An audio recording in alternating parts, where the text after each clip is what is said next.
Hey everybody, welcome back to my channel. My name is Nicole. Today I wanted to address the full moon in Capricorn that's going to be happening sometime tonight. It's happening sometime between Sunday night and Monday morning, I know that much. It's at 17 degrees Capricorn. And the thing about it, so I always like to describe to you guys a little bit about the configurations in the sky, like that the planets are making, right? So a full moon is where the sun and the moon are exactly 180 degrees away from each other in the sky. A new moon is where they're conjunct in there, or they're like right beside each other. So in this instance, with the sun being on one side and the moon being on the other, that 180 degree opposition creates that type of an aspect, an opposition, and most people call that type of opposition or that type of aspect a hard aspect, excuse me. So like it's thought to be a more tough time, and you know how people always say full moons is like, you know, people start going crazy, and you know, the moon pulls at people's emotions, so they go insane, like murders and stuff like that happen on a full moon. And it is kind of true. Like, people do have more of a tendency to, you know, act impulsively off of their emotions due to the lunar activity that is involved in a full moon. And I mean, honestly, that makes this full moon no different. So let's go ahead and get into these aspects. I have a bunch of notes here, so let me kind of see where I want to start. Okay, so first things first, the moon is actually in the 4th house, which is ruled by Cancer, and the sun right now is in the 10th house. Let me make sure I'm not tripping. I'm actually gonna pull up a natal chart here.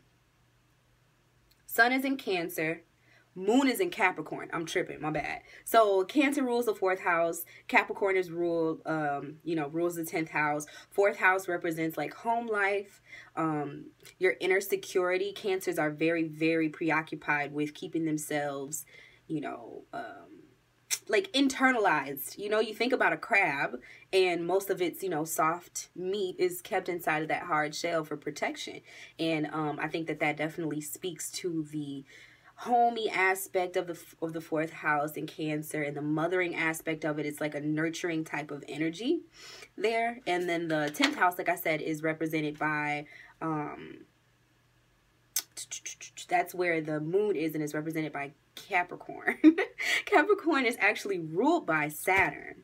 So, okay, either way, 10th house rulership or something being in the 10th house, it's automatically having to do with your personal persona, your reputation, how people see you in the world. It's like the high point, one of the high points of your chart.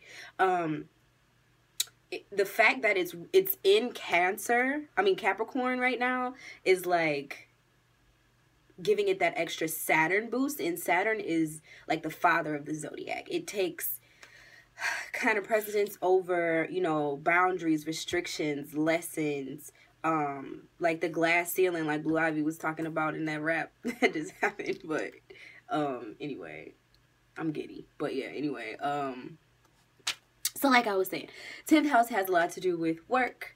Saturn has a lot to do with just being kind of strict on yourself, being disciplined about things, putting up your guards, putting up your blinders to certain things, people, ideas, that type of jazz. So let me see.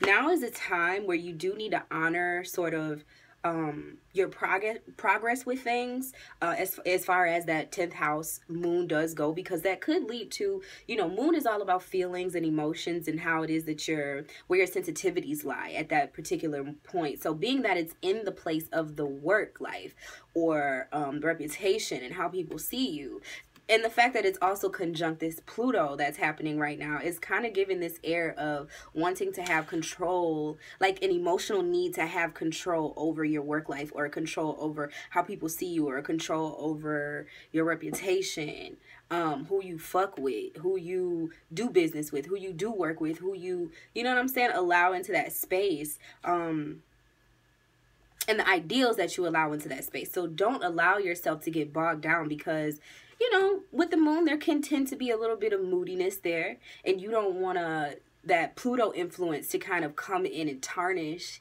that, you know, you're already emotionally vulnerable. You don't want that Pluto energy to kind of come in and bring you down into the depths of being like depressed about it or anything. And especially because it's directly opposite that sun in Cancer, it's like you're feeling a little bit, I would say, defensive, because the sun is conjunct this Mars right now. And Mars is all about being very cutting. It's a very direct energy. It's a real, I don't want to say vengeful energy, but it's one that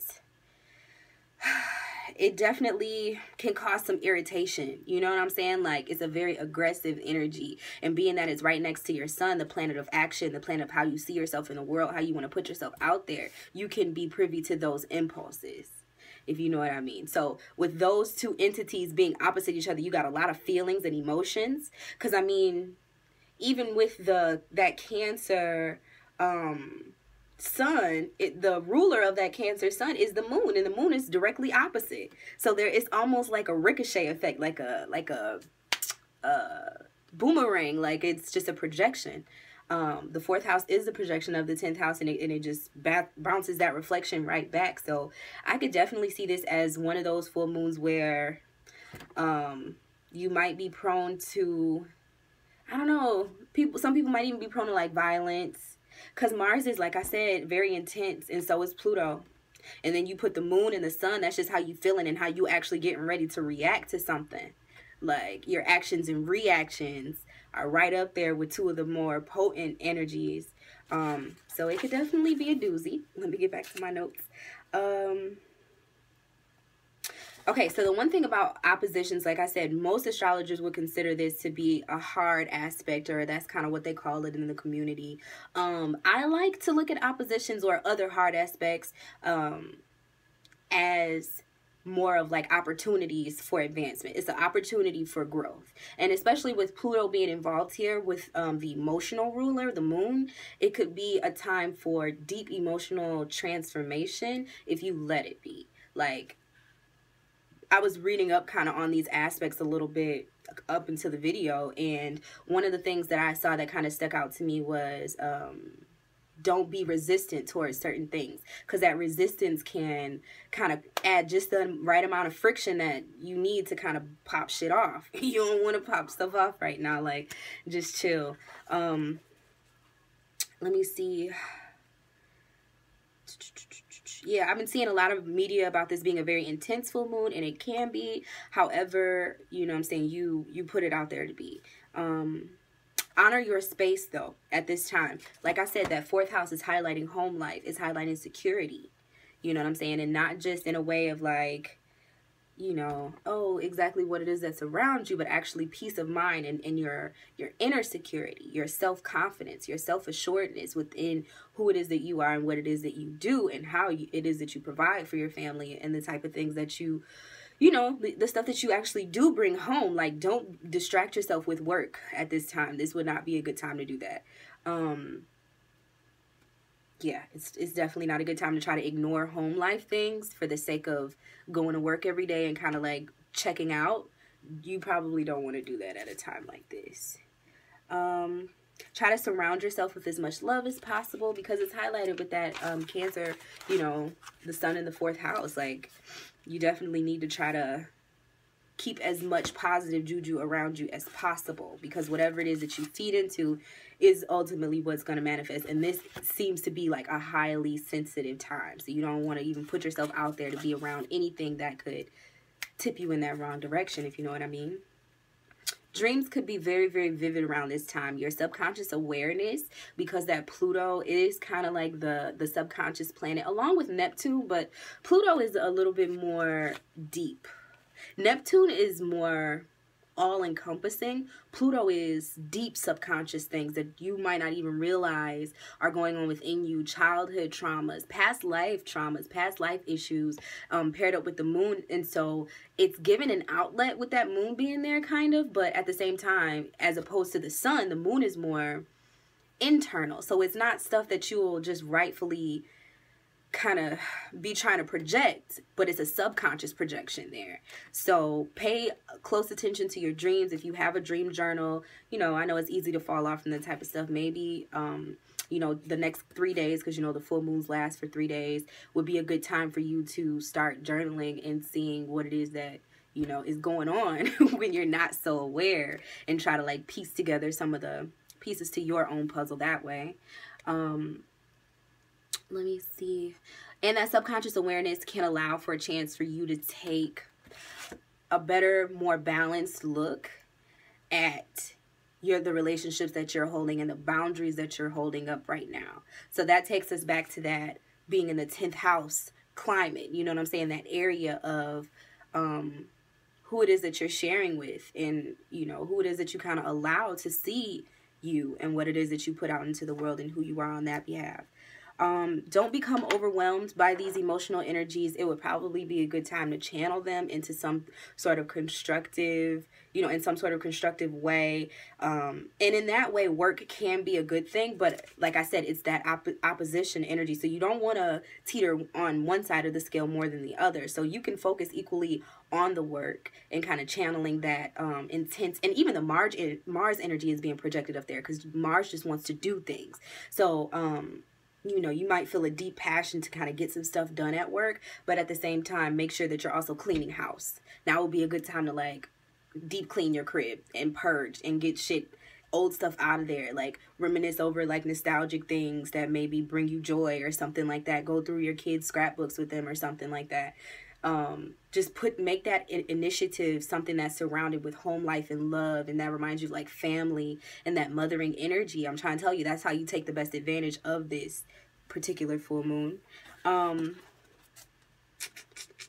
Now, like I said, I want you to focus more on like positive endeavors within the home life, because with this sun being conjunct Mars, Mars is just a fiery planet. So at any rate, you're going to have that energy. And so it's up to you to determine how you want to spend that energy. And if you kind of ignore it and try to just, I don't know, act like you can't feel that vibration, that full moon, I don't know, I just always feel irritated when full moons come around. And I don't mean it in a bad way, but I just feel extra raw, like extra sensitive, whether I'm conscious of the fact that it's coming up or not. Once I'm aware of it and somebody tweets it, or I read an article, or a video pops up or something, I'm like, damn, that's why I've been feeling like this. So you can try to ignore this energy if you want to, but at the end of the day, I feel like everybody is going to be pretty aware of it, and you will need to channel that energy somehow. It's no other way around it. If you don't, then you can be prone to impulses. I read one article that said crisis may ensue. And I mean, intuitively, I kind of pick up that might have something to do, because the Mars is the crisis. Mars is the troublemaker here. Sun is just how you choose to project that energy, and also the ego. You know, how you choose to project that energy. So how your attitude about it, and how you choose to address what Mars is bringing up in this home situation. So if there have been if there have been irritations in your home life, like little things that are not really adding up, but you've been kind of just brushing them under the rug, and not speaking on them, not communicating about it, then Mars is definitely going to be like add an extra layer of annoyance and irritability to the situation. It's like a raw nerve, and somebody's gonna end up saying the wrong thing, because that full moon in Pluto is digging deep. So like people taking jabs for whatever reason, I don't know, but your best bet is just to let it lie, let it fly. You know what I'm saying? It don't apply. Like, just keep it calm, keep it cool. Because if the waters do get stirred up, it could just add to like hella levels of pettiness. Everything gets a little bit too intense with Mars and Pluto being in opposition, and the transformation element could end up being something that's like you cannot, well, transformation at its essence is something you can't come back from, but you would rather it be a transformation like with the connotation of there being some level of growth, you know what I'm saying, or evolution, something that's pushing you forward in a positive light, a positive direction, as opposed to the destructive type of transformation that makes it so that you've said some things now to where you can't go back. You don't ever want to get to that level of things. But People will be petty as fuck around this time. Just watch out for the annoyances, you know, displays of power, threats, violence might be something that's on a lot of people's minds, but you know, you're gonna be within your own positive bubble, so we won't even worry about those people. The Sun conjunct Mars also brings positive energy. It can bring abundance because Mars is the initiator. So, and the Sun wants to shine, it wants to go and show up and be there and bring good attention to a cause or whatever the hell it is that y'all are doing. But if you use that extra energy that you have to take initiative on a positive front, it could bring you abundance. Like I said, the moon opposite Mars, I'm probably repeating myself, but I'm just making sure I got everything. Moon opposite Mars could make people moody. You may act without thinking. That's that moon taking it as an intuitive nudge, and really it's just Mars being impulsive. Irritations turn into fights. I said that. Okay, and then there's this positive aspect that we have at the end of everything, which I think I'm going to save. Yeah, I talked about the Saturn influence, defensive about home life, apply yourself to a positive activity. I talked about that. Okay, so the last aspect that I kind of do want to hint on, because I feel like this whole Pluto moon opposite Sun Mars thing is very just cloudy and intense, and like I see nothing but red and black when I think about it. I wanted to add that there's also a sextile happening here on the 9th, where we have a Venus in Gemini that sextiling Mercury in Leo. So as we know, Venus is about appreciation, being cordial, being very polite, being friendly. It's ruled by both Taurus and Libra. So it is about like the one-on-one communication, having compassion, understanding, appreciation for one another, self-worth, those types of things. And Mercury is about communication, the mind's processes, how you you know, compute information, what it is that you like to talk about, how it is that you choose to communicate, and that kind of fast moving, nervous sort of energy. And so it could make a person very social or very you know, apt to kind of share ideas, get on the blogs, or go to a party and network, those types of energies. So being that there's a sextile there, sextiles are known as not soft aspects, it's hard aspects, and I forgot the other term. I forgot. Sorry, y'all. But it's a good aspect, okay? There's no such thing as good or bad, but it's a good aspect because it provides an opportunity for these two you know, planets to work together. And the fact that there's an air sign with the Venus being in Gemini, and then there's a fire sign with the Mercury being in Leo, air and fire go very well together. That's what makes it a sextile, is that it's always like a complementary type of energy. So yeah, this Venus is very talkative, very intellectual, very, and you know, it's funny because Mercury is ruled by, like I said, Gemini. So there's like a whole relationship is like extra. I just feel that as an extra level of security, that this Venus is very comfortable interacting with this Mercury in a very even flirty type of way, a very charming type of way. And then that Mercury being in Leo is all about like the flamboyancy of the situation and being very, you know, not attention seeking, but just glamorous in a way, like loud and just I don't know, abundant, overflowing, and happy and cheerful and generous, and you know, all those types of energy. So you're that way with the way that, or we're given an opportunity to be that way with the way that we're choosing to communicate with people and how we're choosing to initiate conversation. So as I was saying before, I was so rudely interrupted. And actually, I have someone here that probably wants to say hello. Can you not do that face in my video? Sorry. Say hi. Hi. What's your name? Jada. Say Jada. Jada. Okay. Do you have anything you want to tell everyone, or did you just want to pop in and say hello? Hi. How you doing? Sweet. Okay. But as I was saying before, I was so rudely interrupted by my iPhone camera. That Mercury-Venus sextile that's happening is, yeah, a way to stay focused on more pleasant means of communication. Feed those types of energies, the more pleasant energies, the ones with people who you can tell value you and your time and your space, and pay attention to people, what people say. You know what I mean? Like this whole thing about sort of paying attention to where you need to apply your boundaries and restrictions to make sure that emotionally you're okay, and security wise you're okay, and you're within, you know, a safe space for yourself. Is that people value you and feel like you're worthy of those boundaries that you choose to set up. So the people that can comply with how you feel about yourself in your own time and your, you know, time management, because Saturn rules over all of that, time, space, energy, matter, all that type of stuff, like physical things, all of that type of shit. The people who can respect your space and your things and your feelings and your ideas, and who can communicate that to you sort of in a equally as harmonious way, you know, it will probably behoove you to spend most of your time feeding those relationships. Adds a little extra charm to your life, I'm telling you, that Venus Mercury sextile.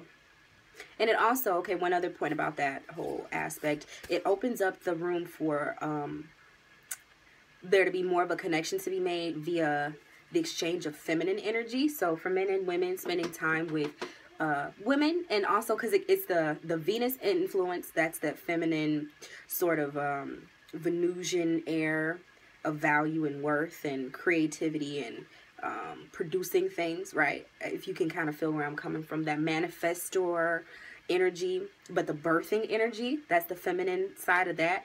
And then that whole Sun Mars thing happening in Cancer, which is more of, like I said, the mothering Empress type of vibe, type of energy. You know, I don't know, it kind of just gives more of a feminine flavor to this whole time. So you might be able to find more pleasant interactions and insights and wisdom coming to you from that female source, from that mothering source.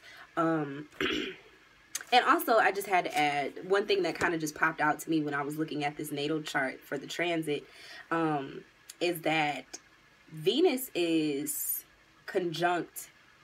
So the transiting Venus is, oh no, that's my natal Mars. I'm sorry, y'all. I'm tripping.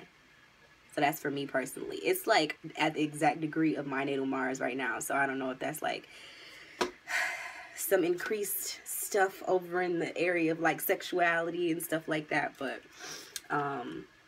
that's neither here nor there. So let me check the rest of my notes to make sure I didn't miss anything.